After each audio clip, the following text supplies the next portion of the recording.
Quatrième cours sur l'œuvre et la personne du Saint-Esprit. Alors, je vous rappelle que dans ces cours, d'abord, nous faisons un rappel sur un certain nombre de notions, puis nous approfondissons de plus en plus, et puis évidemment, vers le milieu et la fin du cours, c'est là où vous apprendrez le plus de choses. Alors, je vous rappelle qu'on avait refait une introduction à la Trinité.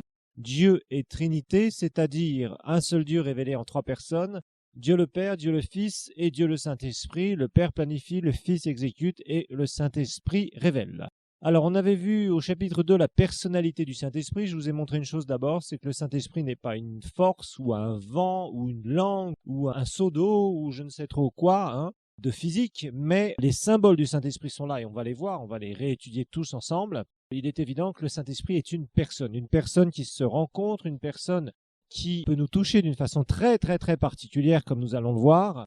Et nous sommes en train d'étudier un texte particulier qui est dans Ésaïe. Ésaïe, on a vu ensemble au chapitre 11, on a commencé à étudier, et on va relire ce texte, et on va continuer donc les différentes facettes du caractère du Saint-Esprit. Je vous rappelle que Jean, dans l'Apocalypse, a reçu une vision où il parle des 7 esprits de Dieu, et là encore, on ne peut pas prendre ça littéralement, parce que sinon ça contredirait d'une manière générale, que le Saint-Esprit est un seul esprit, ce que nous dit d'ailleurs Éphésiens, je vous le rappelle. Alors, relisons ensemble ce texte.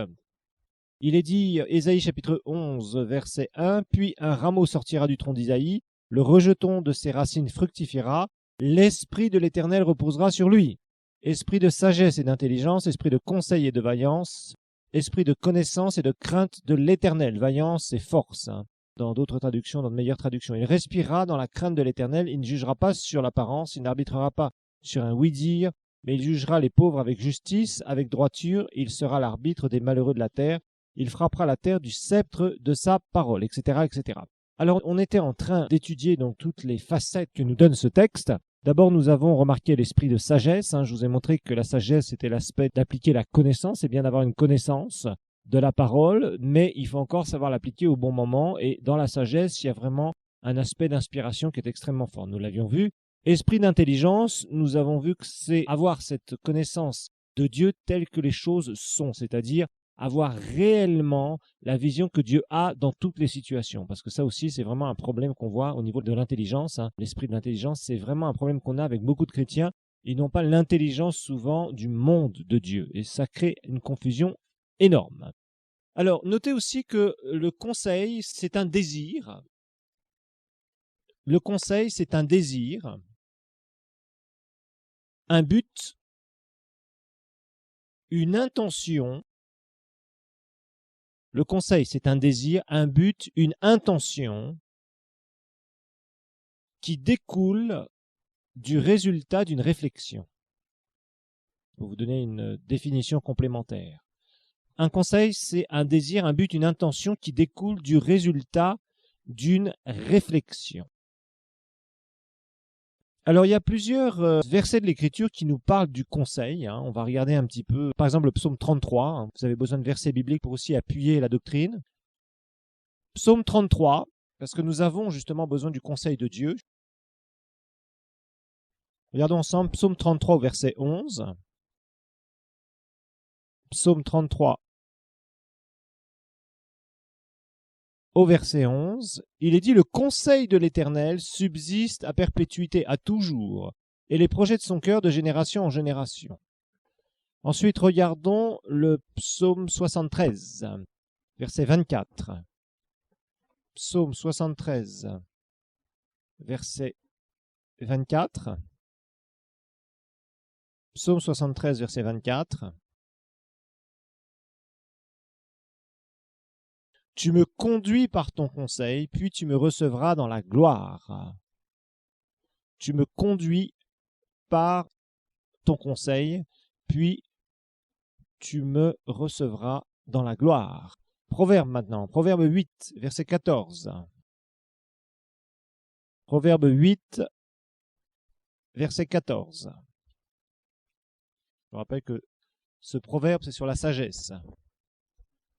Proverbe 8, 14.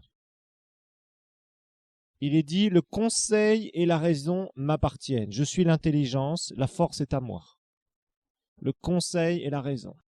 Alors ça, c'est justement tout ce qui vient de Dieu. tout ce qui vient de Dieu.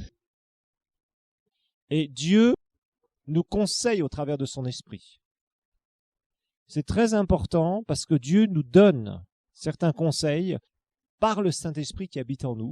Et ces conseils sont précieux parce que souvent, si vous regardez ce que la Bible montre par rapport à l'homme qui n'écoute pas les conseils, écouter les conseils des hommes, c'est une chose. Mais écouter les conseils de Dieu, c'est encore mieux. Bon, c'est pas mauvais de chercher les conseils humains, d'accord? Ça prouve une chose, c'est qu'on désire écouter. On est capable d'être enseignable. On est capable aussi de se dire, j'aurais peut-être besoin d'autres avis par rapport à une situation ou par rapport à ce que je dois faire. Mais le Saint-Esprit habite en nous et c'est pas pour rien. C'est pas pour rien. Si le Saint-Esprit habite en nous, c'est parce que le Saint-Esprit est là aussi justement pour nous conseiller, pour nous amener des réflexions divines dans des situations où nous avons besoin justement des réflexions divines. Sachant que Dieu connaît toutes choses. Rappelez-vous que Dieu est omniscient. Et le Saint-Esprit est là justement pour nous conseiller dans des moments difficiles.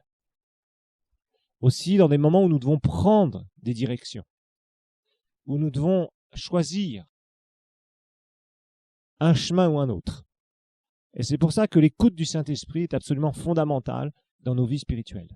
Si on n'écoute pas le Saint-Esprit, on ne pourra pas écouter ses conseils. Il est là pour te conseiller. C'est pour ça que le Saint-Esprit doit être, je dirais, considéré par le chrétien comme un ami, comme quelqu'un qui vient sur nous de plus en plus fortement et nous influence de plus en plus. On a besoin des conseils de Dieu. On a besoin des conseils des hommes, oui, c'est vrai, mais sachez que des fois les conseils des hommes sont mauvais. Oui, ils sont humains sous une perspective humaine. Même des fois le conseil d'un frère ou d'une sœur peut ne pas être bon sur certaines choses, où tu dois prendre des décisions. Ça, il faut le savoir. C'est vrai que nous avons l'esprit de chacun d'entre nous. C'est vrai que le Saint-Esprit habite en nous. Mais il y a des choses, c'est seulement le Seigneur qui peut te conseiller par rapport à certaines situations. Ne cherchez pas toujours les conseils des hommes. D'abord, ne cherchez pas les conseils des inconvertis. Bah oui, parce qu'ils n'ont pas l'Esprit de Dieu en eux. C'est bizarre, il y a des chrétiens qui vont chercher les conseils des inconvertis. Et je trouve ça dommage. Ça prouve à quel point ils dépendent des circonstances. Et des moments, des circonstances, et même des gens. Celui sur qui tu dois dépendre de plus en plus, c'est sur le Saint-Esprit.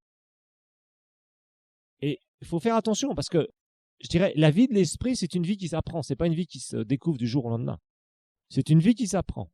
Alors c'est là où, malheureusement, on voit des gens qui ont des dérapages énormes. Quand les gens commencent à entendre des déclarations comme ça, ils disent, bon, très bien, je vais faire que écouter le Saint-Esprit. Et alors là, ça devient la catastrophe. Parce qu'ils s'imaginent qu'ils entendent très rarement la voix de Dieu et d'un seul coup, ils disent, ça y est, maintenant, je vais écouter. Oui, d'accord. Mais il y a un apprentissage. Et c'est là où d'ailleurs il y a des gens au bout d'un moment, ils se font tout un cinéma, tout un dialogue interne, des trucs bizarres en quelque sorte. Et ils essaient d'écouter des voix et c'est là où ça devient mauvais. Rappelez-vous ce que nous montre la Bible. Il faut faire attention, il y a beaucoup de voix dans ce monde. Il faut faire attention. Nous ne devons pas chercher à écouter des voix. D'accord? Nous devons apprendre à développer notre relation avec l'Esprit de Dieu. À écouter ses conseils. Et ça prend du temps. Ça prend du temps parce que ça veut dire finalement quoi? Ça veut dire que de plus en plus, dans ta vie spirituelle, tu dois chercher à te laisser influencer par qui? Par Dieu. Et comme Dieu est invisible, comme tu découvres Dieu, ça met du temps. Parce qu'au début, on se trompe souvent. On peut faire des statistiques parmi nous, si on dit, oui, parmi nous, qui ne s'est jamais trompé quand on a écouté la voix de Dieu, qu'on a pensé avoir entendu la voix de Dieu. Tous, on a fait des erreurs. Parce qu'au début, on ne savait même pas que Dieu pouvait parler. D'un seul coup, on nous dit Dieu peut parler. Alors on commence à écouter et on écoute tout et n'importe quoi parce qu'on n'a pas de maturité. Voyez ? En tout cas, le Saint-Esprit est là justement pour nous donner des conseils. Il y a beaucoup de gens qui veulent écouter, les chrétiens qui veulent écouter des conseils des inconvertis. Ils veulent aussi écouter des conseils de chrétiens et c'est bien d'écouter des conseils de la part des chrétiens, d'accord ? Mais dans une certaine mesure. Des fois, tu as des décisions à prendre, tu es le seul qui peut savoir quelle décision prendre si tu écoutes le Saint-Esprit. Des fois, tu es le seul. C'est pas quelqu'un d'autre. Quelqu'un peut te dire, bon, moi je serais toi, je ferais ça. Mais si dans ton cœur, dans ton esprit, le Saint-Esprit te dit, non, je te conseille, le conseil dans le sens où, voilà ce que je veux que tu fasses, parce que je sais ce qu'il faut que tu fasses, tu dois écouter ce que le Saint-Esprit te montre. Mais là, attention, parce que là, on peut aller dans un mysticisme bizarroïde où plein de gens tombent, justement. Émotionnel, etc., etc., où des gens veulent entendre la voix de Dieu 50 fois par jour. Et ça, un. Non, il faut être clair là-dessus, il faut être clair. Dieu nous parle, mais des fois, tu sentiras quelque chose à l'intérieur de ton cœur en disant, voilà, vraiment, tu sens, c'est ça qu'il faut faire, tu sens que c'est le conseil de Dieu qui t'est transmis par rapport à une situation. Ça rejoint un peu la sagesse dans un sens, oui, c'est vrai. Mais écoutez vraiment le conseil de Dieu. Et le conseil de Dieu, on l'a aussi, bien évidemment, dans la parole. Et au travers de sa parole, Dieu nous parle. Parce que le conseil de Dieu, nous l'avons dans sa parole. Maintenant, savoir qu'est-ce qui va ressortir de sa parole pour ce que tu dois faire, ça c'est différent. Ça veut dire quoi? Ça veut dire que la Bible, c'est la Bible. Mais le Saint-Esprit, il est là pour nous rappeler la parole de Dieu. Il y a des moments, tu es là en train de dire, Seigneur, qu'est-ce qu'il faut que je fasse? Quel est ton conseil, Seigneur? Comment je peux gérer cette situation? Bon, tu as une partie sagesse et tu as une partie du conseil de Dieu. Et d'un seul coup, le conseil de Dieu ressort dans sa parole. Et le Saint-Esprit te dirige dans sa parole à aller vers un passage particulier. Tu dis, ça y est, j'ai trouvé ma solution. Je sais quel conseil je dois adopter. Et tu entends d'autres conseils de gens qui peuvent te dire, non, moi je serais toi, je ferais ça, non, moi je serais toi, je ferais ça, etc., etc. C'est pour ça aussi, frères et sœurs, quand vous parlez à quelqu'un d'autre, vous dites, moi je te conseillerais de faire telle ou telle chose, mettez toujours une limite en disant aux gens, si le Seigneur te montre autre chose, fais ce que le Seigneur te montre. Vous voyez? Parce que rien ne peut passer au-dessus de la voix du Saint-Esprit. Nous pouvons, par bon entendement. Alors là encore, je tiens à le dire, on a des jalons, parce qu'il y a des gens qui, sous le prétexte de suivre le Saint-Esprit, ils font tout et n'importe quoi. Ils déclarent tout et n'importe quoi dans leur vie, et finalement, ils se retrouvent dans la confusion. Il y a beaucoup de gens comme ça. Beaucoup de gens qui veulent vivre la vie de l'Esprit, mais je vous dis, ça se développe la vie de l'Esprit. Que notre esprit soit sensible au Saint-Esprit, oh là là, ça met du temps. Ça met des années et des années et des années à être sensible au Saint-Esprit. C'est pas en 2 jours qu'on y arrive, c'est pas en 3 leçons qu'on y arrive. C'est en testant si vraiment on a bien compris ou pas ce que le Seigneur veut nous dire, comment il veut nous le dire régulièrement. Alors, on va regarder maintenant, après l'esprit de conseil, l'esprit de force. L'esprit de force, ou de puissance, l'esprit de force ou de puissance, c'est évidemment l'onction de puissance. L'esprit de force, c'est l'onction de puissance. Acte 10, 38. Acte 10, 38. Ça, c'est une facette du caractère du Saint-Esprit, quelque chose qui ressort beaucoup dans l'Écriture. La puissance de Dieu. Quand on parle puissance de Dieu, obligatoirement, on parle Saint-Esprit. Ça, c'est direct. On parle puissance de Dieu, c'est la puissance du Saint-Esprit.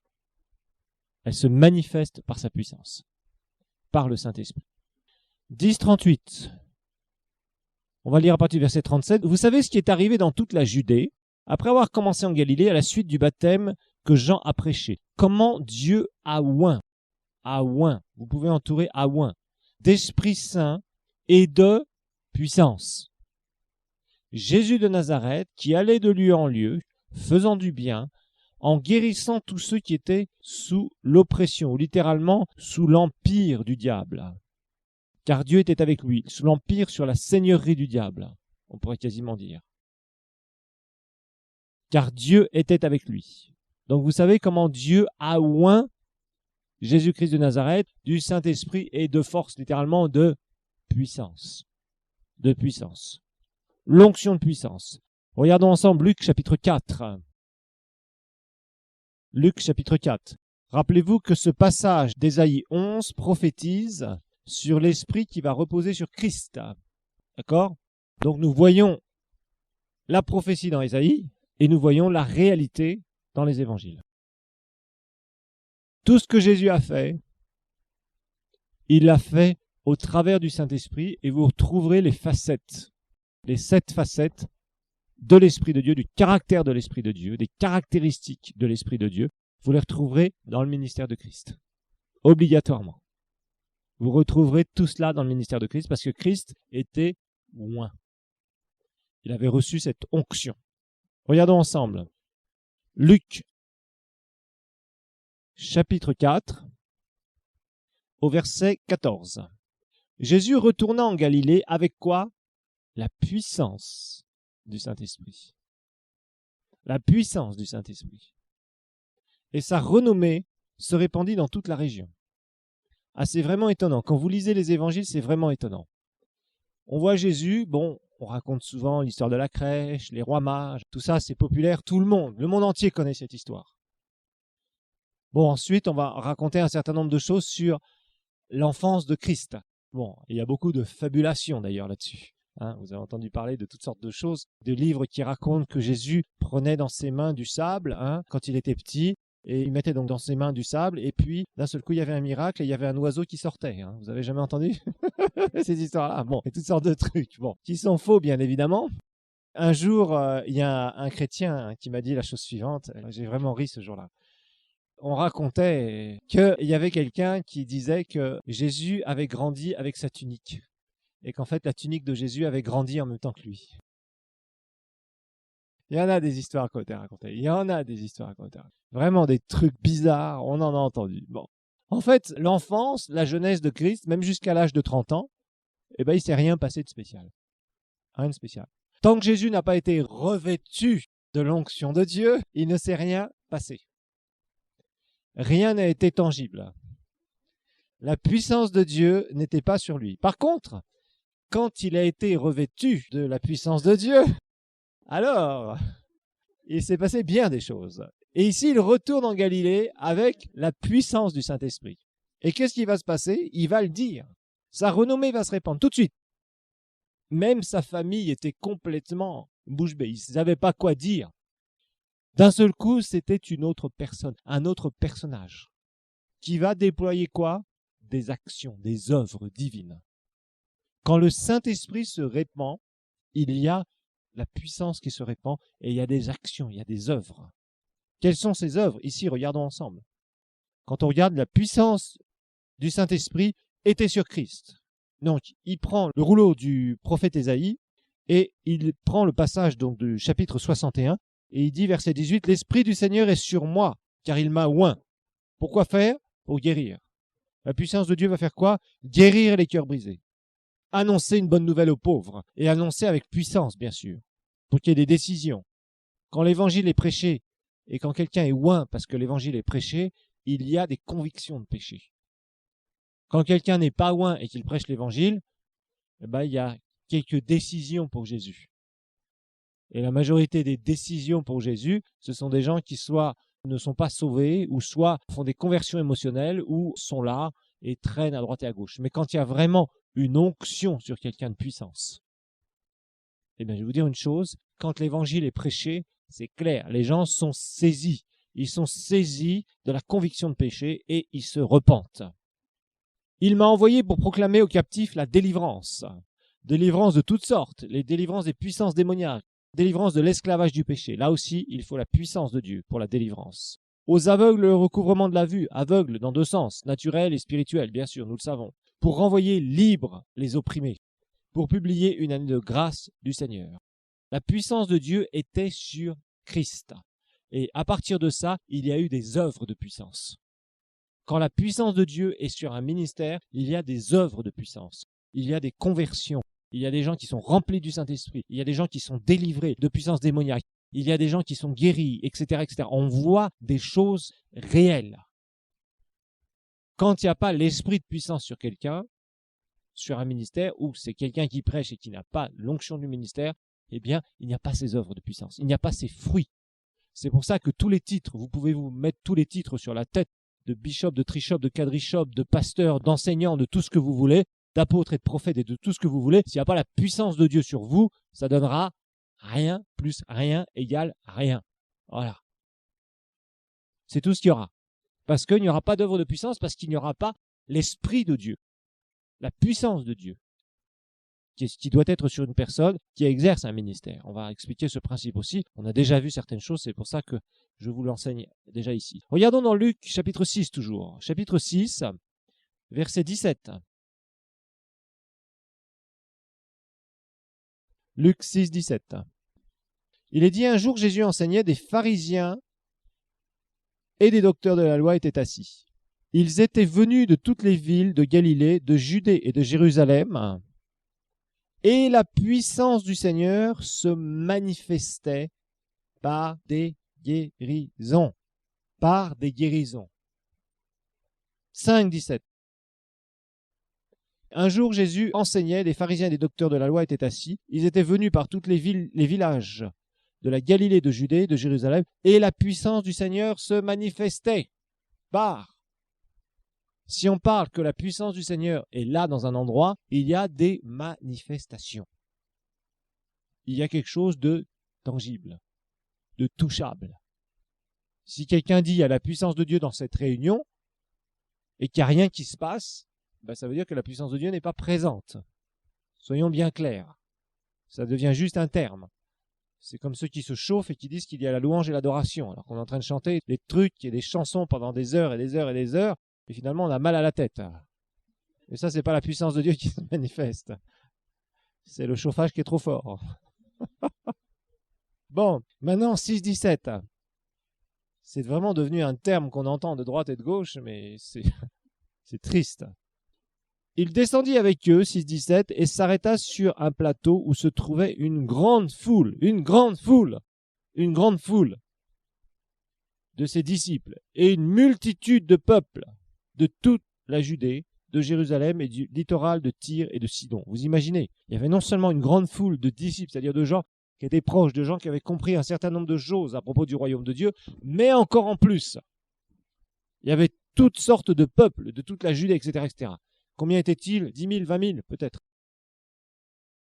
Ils étaient venus pour l'entendre et pour être guéris de leur maladie. Ceux qui étaient tourmentés par des esprits impurs étaient guéris, et toute la foule cherchait à le toucher parce qu'une force, une puissance sortait de lui et les guérissait tous. L'esprit de force, l'esprit de puissance. Quand l'esprit de puissance est sur quelqu'un, il y a quelque chose qui se produit. On verra qu'il y a une transmission. On va parler de l'onction aussi. Mais il y a quelque chose qui se produit. Il y avait une puissance sur Jésus, extraordinaire. Nous expliquerons ce qu'il y avait sur Jésus. Mais là, il y a la force, la puissance de Dieu qui se manifeste, qui est tangible et qui vient toucher des vies. C'est pas seulement la prédication, c'est des actions de puissance, des œuvres de puissance. Le Saint-Esprit est un esprit de puissance. Il saisit les gens. Il touche les gens. Il guérit les gens. Il délivre les gens. Et tout ça, il faut de la puissance pour faire ça. De la puissance spirituelle, qui est libérée à un moment particulier. On verra certaines lois qui permettent à la puissance de Dieu d'être libérée dans nos vies. Parce qu'il y a des lois spirituelles. L'onction a des lois, est régie par des lois.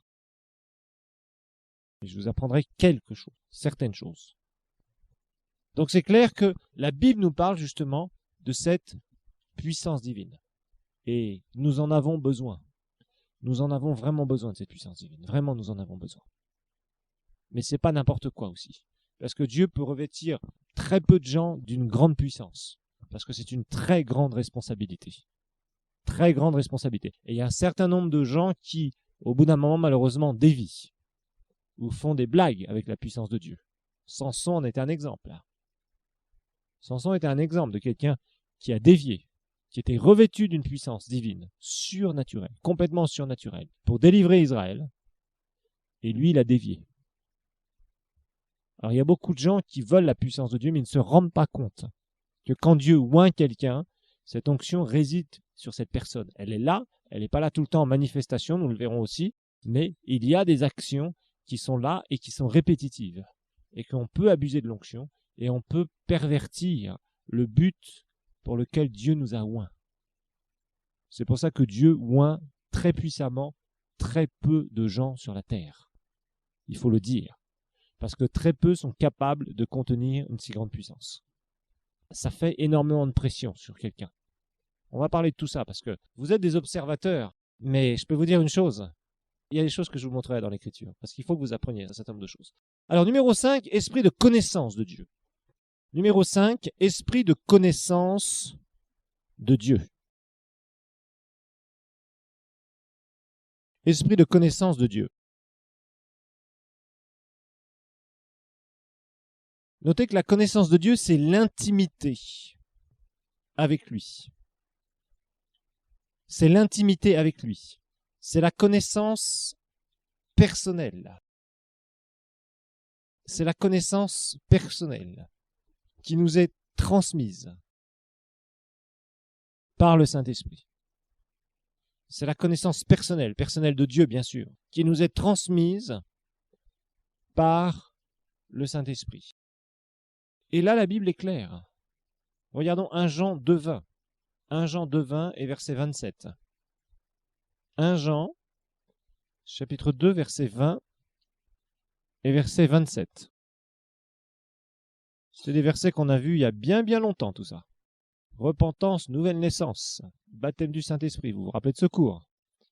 On avait vu cela, très brièvement. 1 Jean 2, verset 20 et verset 27. La Bible nous dit, vous-même, vous avez une onction de la part de celui qui est saint, et vous avez tous de la connaissance. Regardez le verset 27 maintenant. Pour vous, l'onction que vous avez reçue de lui demeure en vous. En vous, vous vous rappelez que c'est dans votre esprit.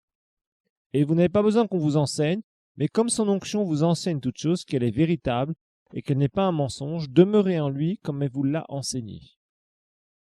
Ces deux versets concernent l'onction de la nouvelle naissance. Vous vous rappelez ce que c'était qu'une onction? Une onction, c'était une mesure de l'Esprit de Dieu qui vient dans une personne ou sur une personne pour que cette personne puisse se tenir dans la position ou remplir la fonction à laquelle Dieu l'a appelée. Et nous savons que dans le Nouveau Testament, il y a 3 types d'onction. L'onction de la nouvelle naissance, le baptême du Saint-Esprit et l'onction du ministère. Bon, on verra un peu tout ça et on parlera un peu plus justement de l'onction. Alors, la Bible nous dit ici qu'on a de la connaissance, c'est-à-dire qu'il y a une connaissance qui nous est transmise. Cette connaissance de Dieu que tu as t'a été transmise et t'est transmise par le Saint-Esprit. Quand tu médites un verset, tu as connu Jésus au travers de cette onction qui est venue habiter en toi. Ça, c'est numéro 1. Vous vous rappelez qu'il y a 2 verbes qu'on avait vus ensemble, oida et ginosko. Vous vous rappelez de ces 2 verbes. Oida, c'est connaître intuitivement. C'est une connaissance qui descend en nous directement. Ginosko, nous l'avions vu, c'est une connaissance qui n'est pas une connaissance directement révélée, mais c'est une connaissance progressive. On peut progresser dans cette connaissance. Ça nous parle de la croissance spirituelle.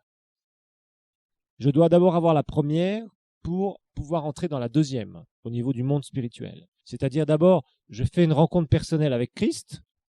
Par nature, je deviens un enfant de Dieu et au moment même où quelqu'un naît de nouveau, cette personne dit « je connais ». Ça, c'est clair. Et ça, c'est une vérité indéniable. Maintenant, l'avancement de cette connaissance, la croissance spirituelle, va dépendre comment cette personne va avancer avec le Seigneur, bien sûr. Et cela, ça va se faire par paliers. Au travers de quoi? Au travers du Saint-Esprit. Au travers de l'enseignement du Saint-Esprit, de la parole, qui va être imprégnée, que le Saint-Esprit va imprimer en nous en quelque sorte, parce qu'on la médite, parce qu'on passe du temps avec la parole, mais il va nous révéler cette parole. Et à ce moment-là, cette parole, rappelez-vous que la parole, c'est qui? C'est quelqu'un, c'est Christ. Et cette parole se révèle à nous et d'un seul coup, tu dis, ça y est, je comprends, je saisis cette connaissance aujourd'hui. Et ça devient une connaissance spirituelle. Et cette connaissance spirituelle, elle se transmet, elle se révèle grâce à quoi? Au travers de la parole, grâce au Saint-Esprit. Jésus l'a dit d'ailleurs, Jean 14. Jean 14. Vous savez, la parole de Dieu, c'est ce qui nous permet d'entrer dans des dimensions différentes. D'avoir cette connaissance de Christ qui progresse. Si la parole n'est que dans notre tête, ça veut dire qu'on n'a pas laissé le Saint-Esprit faire son travail de révélation de cette parole dans notre esprit pour nous révéler cette connaissance. Et malheureusement, il y a trop de chrétiens qui sont comme ça. Ils ont la Bible, ils connaissent la Bible, ils sont capables de vous citer des versets bibliques, mais ces versets bibliques n'ont pas été révélés Donc ils n'ont pas une connaissance réelle, spirituelle. Il n'y a pas eu la révélation de ce que cette parole de Dieu dit exactement, et ils n'en ont pas une révélation donc dans leur cœur. Ils ont Jésus comme sauveur, d'accord, mais après il y a tout le reste. Afin d'expérimenter Dieu, afin de connaître réellement Dieu, non pas avec l'intellect. Rappelez-vous qu'il y a deux types de connaissances. Il y a la connaissance intellectuelle, qu'on raisonne, et il y a la connaissance spirituelle, qui est une connaissance qui est révélée par le Saint-Esprit à partir du moment où on a la parole de Dieu, et cette parole devient un réma en nous. Parole révélée, rappelez-vous, au moment opportun, par rapport à une situation particulière.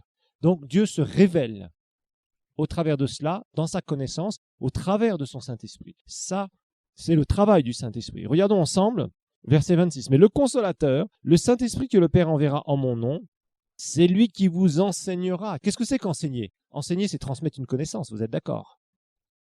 Il vous enseignera, il vous transmettra toutes choses. Il vous transmettra la connaissance de toutes choses. Transmettra spirituellement. Si on pouvait, entre guillemets, amplifier le verset, on pourrait dire, mais le Consolateur, cet aide, cet avocat, ce conseiller, cet intercesseur, celui qui se tient à nos côtés, celui qui nous fortifie, qu'est-ce qu'il fait? Le Saint-Esprit que le Père enverra en mon nom, c'est lui qui transmettra la connaissance. Qui transmettra la connaissance dans votre esprit et qui vous rappellera tout ce que moi, je vous ai dit. Rappellera les paroles de qui? De Christ.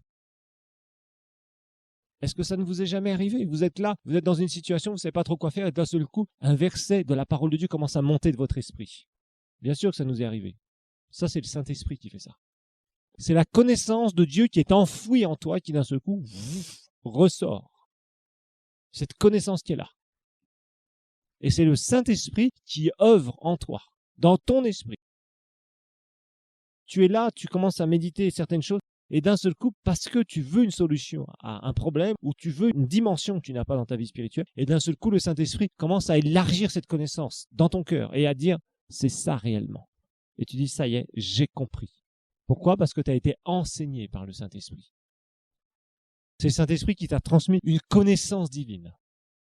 Une connaissance divine, une connaissance d'en haut. Et ça se passe au travers de la parole. Vous savez, Dieu ne nous a pas donné sa parole écrite simplement pour que nous la regardions, nous trouvions quelques petites solutions, etc. Non, non, non.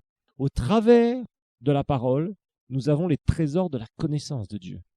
Mais encore faut-il que cette parole soit révélée dans nos cœurs. Et ça se fait par le Saint-Esprit. C'est le Saint-Esprit qui a ce rôle de révélation. Et d'un seul coup, on dit, ça y est, j'ai compris cette dimension. Ça y est, je sais pourquoi. Je comprends maintenant. Je ne comprenais pas avant, ou dans ma tête, vaguement, j'essayais d'imaginer, mais d'un seul coup, ça y est. Cette connaissance est descendue, plouc, dans mon cœur. Ça descend dans ton cœur, pouf, dans ton esprit. Et tu sais que tu comprends réellement. Ensuite, un esprit de crainte. Un esprit de crainte. 6e. 6, un esprit de crainte. Un esprit de crainte, notez que c'est le respect et non la peur. C'est le respect et non la peur. La révérence. L'obéissance. La révérence, l'obéissance.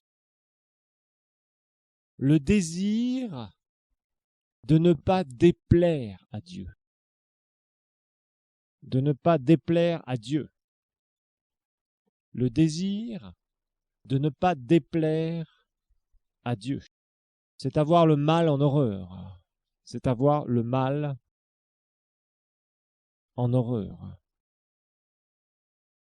La crainte, c'est pas du tout la peur. Du tout. Ça n'a rien à voir. La crainte de l'Éternel, c'est avoir ce saint respect de ne pas vouloir déplaire à Dieu. Déplaire à Dieu, c'est sûr qu'il y a tout le côté « je ne veux pas faire le mal », mais il y a tout le côté aussi « Seigneur, je ne veux pas faire quelque chose qui pourrait heurter ma relation entre toi et moi ».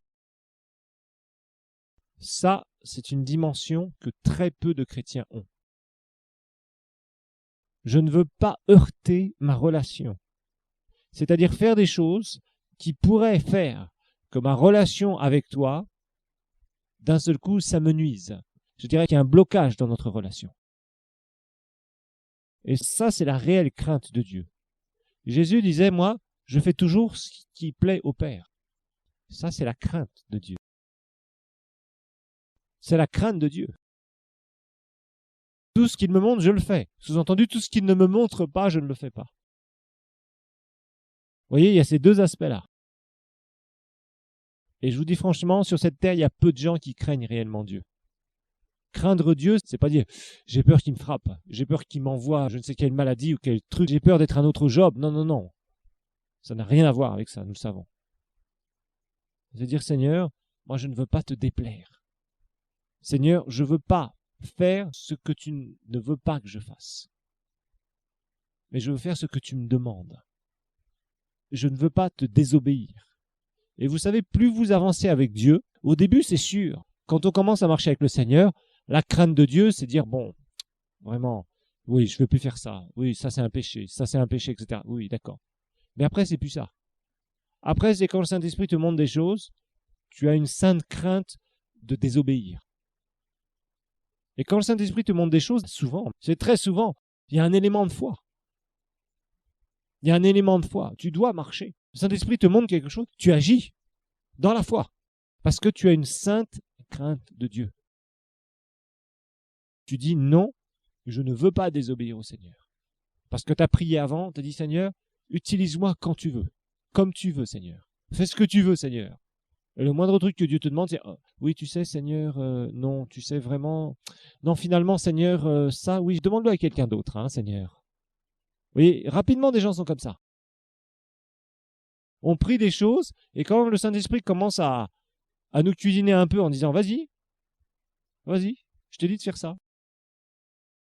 Et là, d'un seul coup, on commence à se trouver des excuses. Vous voyez, ça, c'est manquer de crainte de Dieu. La vraie crainte de Dieu. Il y a plein de gens, franchement, ils n'ont aucun respect pour Dieu. Des fois, la présence de Dieu est dans un endroit, il y a des gens, ils en sont complètement insensibles. Ils font n'importe quoi, ils sortent, ils rentrent, ils font n'importe quoi. Ils sont charnels, ils n'ont aucune crainte de Dieu. Vous savez, quand la présence de Dieu est là, on n'est pas en train de blaguer. Quand la présence de Dieu est là, comme on dit en français, tu as intérêt à te tenir à carreau, c'est-à-dire tu as intérêt à faire attention, à être sensible, et à pas faire n'importe quoi.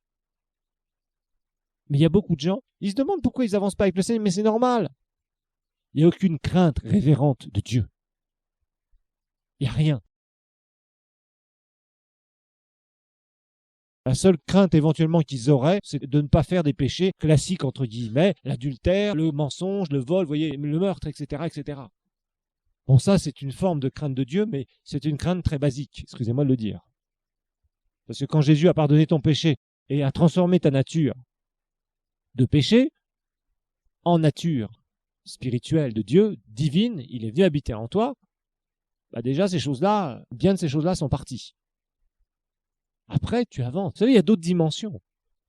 Il y a d'autres dimensions.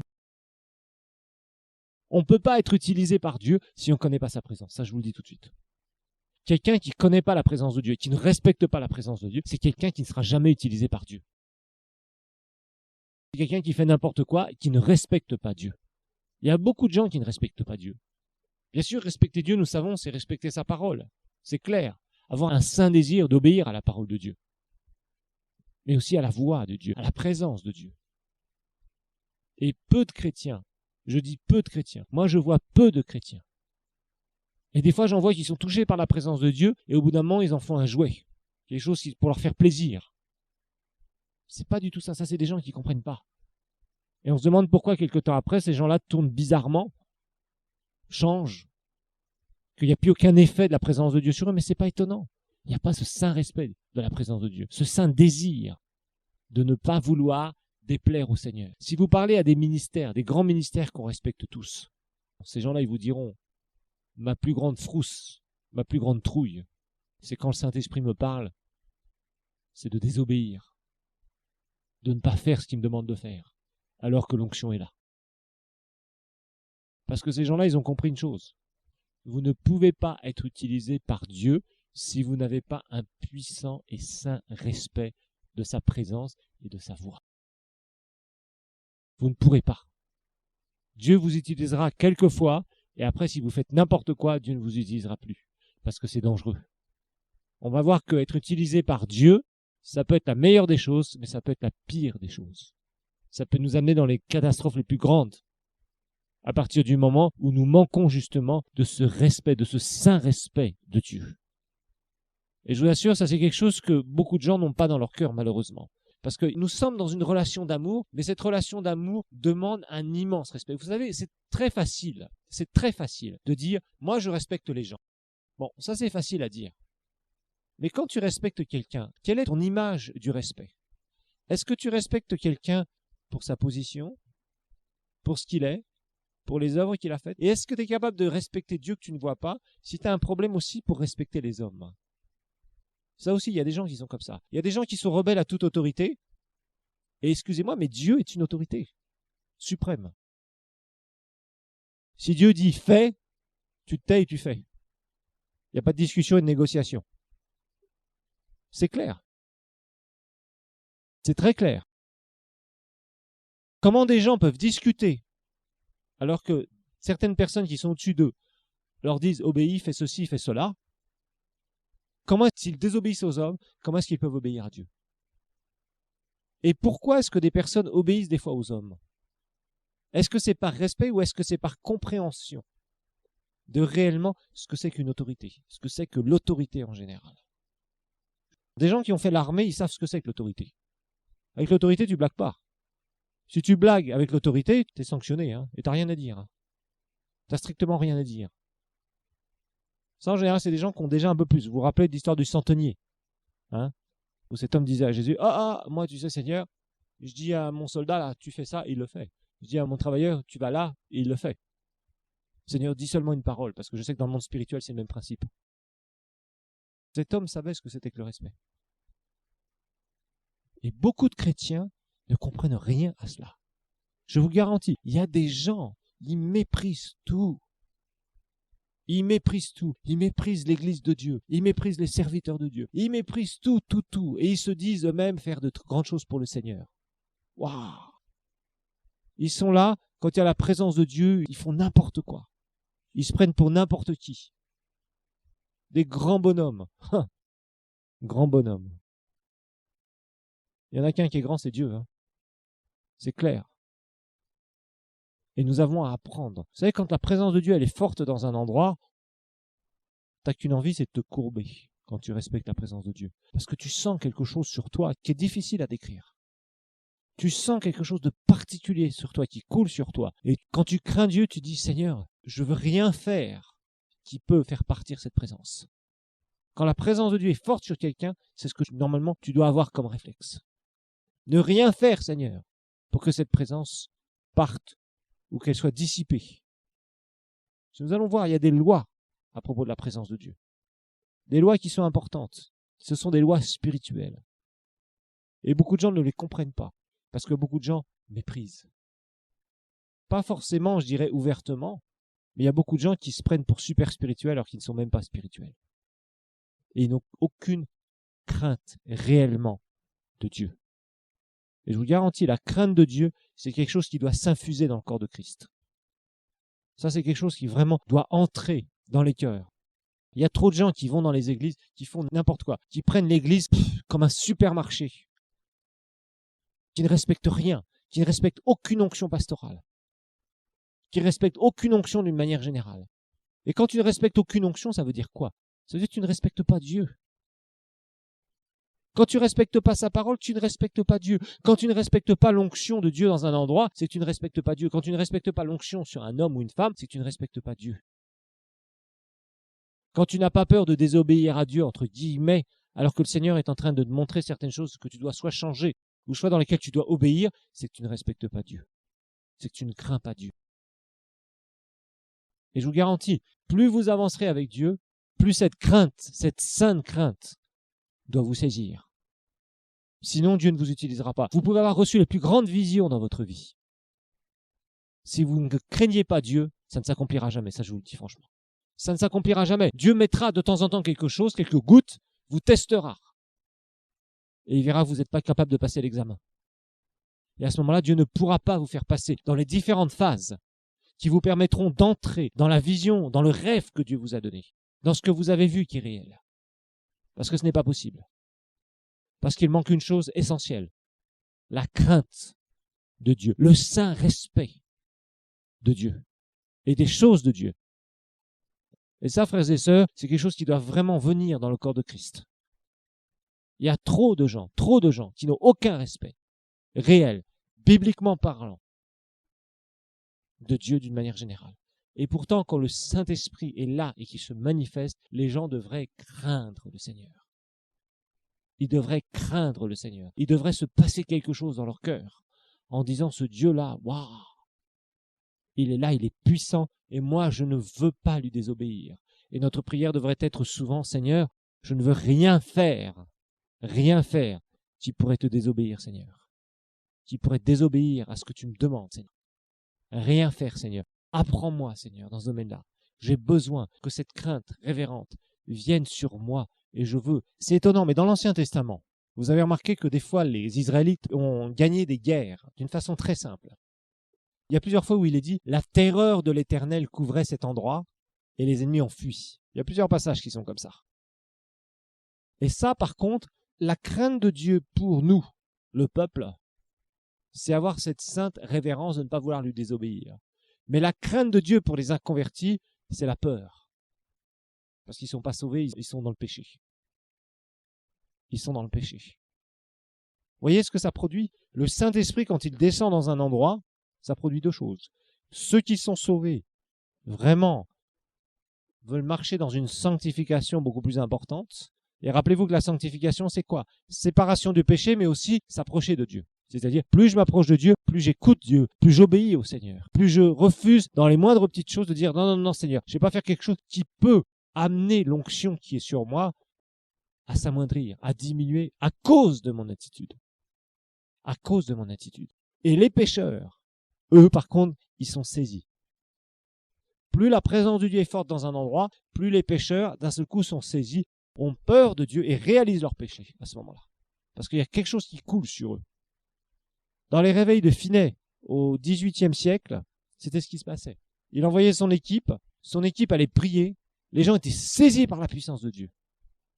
Finet arrivait, et les gens étaient saisis. Tombaient, des fois ils restaient plusieurs jours sous la puissance de Dieu. Il y avait une sainte crainte qui entrait dans les villes et les villages que cet homme visitait. Il y avait une telle onction sur cet homme. Je vous assure, la crainte de Dieu, c'est quelque chose qui est important. Il y a trop de gens qui vont dans les églises, des chrétiens, où il n'y a aucune crainte respectueuse du Seigneur. Et ça, c'est grave. Ça montre le manque de relations, de communication importante avec le Saint-Esprit que la plupart des chrétiens ont. Ils ont un manque énorme. Parce que quand tu crains Dieu, crois-moi que tu n'as pas la même attitude que quand tu vis ta petite vie chrétienne tranquille, où je suis sauvé, je vais dans l'église, je rentre, je sors, je fais ceci, je fais cela. Les gens n'ont pas idée de réellement ce que c'est que la présence de Dieu qui vient et qui peut couvrir puissamment quelqu'un. Parce que dans ces cas-là, croyez-moi, vous n'avez pas envie de bouger. Vous savez que dans des réunions de réveil, les plus grosses réunions de réveil qui se produisent, les gens restent pendant des heures et des heures et des heures sans bouger. C'est silencieux. Il n'y en a pas un qui ose bouger. Tellement il y a quelque chose qui vient couvrir ces endroits-là. C'est ce qui se passait. À Susa Street, c'est ce qui se passait. Les gens étaient là, ils arrivaient dans cet endroit, et même déjà, loin de cet endroit, il y avait déjà certains phénomènes comme ça. Les gens, ils arrivaient, ils s'asseyaient, et souvent pendant des heures et des heures, il n'y avait pas un bruit dans la salle. Pas un bruit. Et le Saint-Esprit travaillait les cœurs. Et les gens étaient touchés. Il y avait une crainte de Dieu, une crainte respectueuse de Dieu qui était là parce que la présence de Dieu était là. Le Saint-Esprit, quand il est là fortement dans un endroit, croyez-moi, cela produit quelque chose. Il y a une réunion de guérison, c'est vrai. Il y a des guérisons, c'est spectaculaire. Tout le monde applaudit, etc. Mais il y a des moments où le Saint-Esprit travaille et les gens doivent être dans le silence et laisser le Saint-Esprit travailler. Et la crainte de Dieu vient et s'empare des gens. Et les gens commencent à se repentir de certaines choses, commencent à être guéris dans leur cœur, commencent à être libérés de certaines choses. C'est ce que le Saint-Esprit fait quand cette présence vient. Voilà pour ce cours.